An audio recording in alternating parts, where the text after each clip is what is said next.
শিক্ষক নিযুক্তিৰ প্ৰক্ৰিয়াত মাধ্যমিক শিক্ষাৰ ক্ষেত্ৰত আমি টেটটো বাধ্যতামূলক কৰি ৰাখিছিলোঁ। তাৰ কাৰণে হাইস্কুল টেট আৰু পোষ্ট গ্ৰেজুৱেট PGT টেট অনুষ্ঠিত কৰা হৈছিল।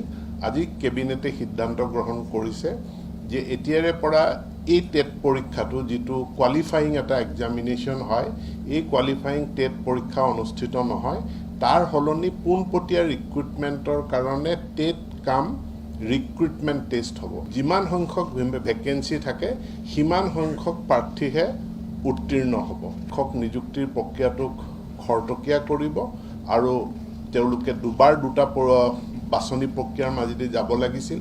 প্ৰথমতে তেওঁলোকে টেট পাছ কৰিব লাগিছিল, তাৰ পাছত তেওঁলোকে বাছনি প্ৰক্ৰিয়াত অংশগ্ৰহণ কৰিব লাগিছিল। এতিয়া দুটা প্ৰক্ৰিয়া নহয়, পোনপটীয়াভাৱে টেট কাম ৰিক্ৰুটমেণ্ট পৰীক্ষা বহিব আৰু তাত পাছ কৰিলে তেওঁলোকে নিযুক্তি লাভ কৰিব। শিক্ষক নিযুক্তিৰ প্ৰক্ৰিয়াত মাধ্যমিক শিক্ষাৰ ক্ষেত্ৰত আমি টেটটো বাধ্যতামূলক কৰি ৰাখিছিলোঁ। তাৰ কাৰণে হাইস্কুল টেট আৰু পোষ্ট গ্ৰেজুৱেট PGT টেট অনুষ্ঠিত কৰা হৈছিল।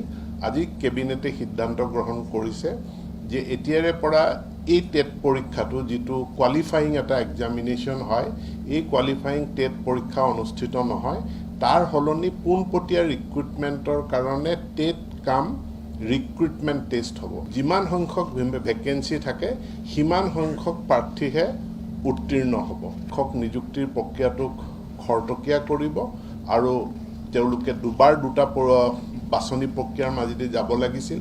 প্ৰথমতে তেওঁলোকে টেট পাছ কৰিব লাগিছিল, তাৰ পাছত তেওঁলোকে বাছনি প্ৰক্ৰিয়াত অংশগ্ৰহণ কৰিব লাগিছিল।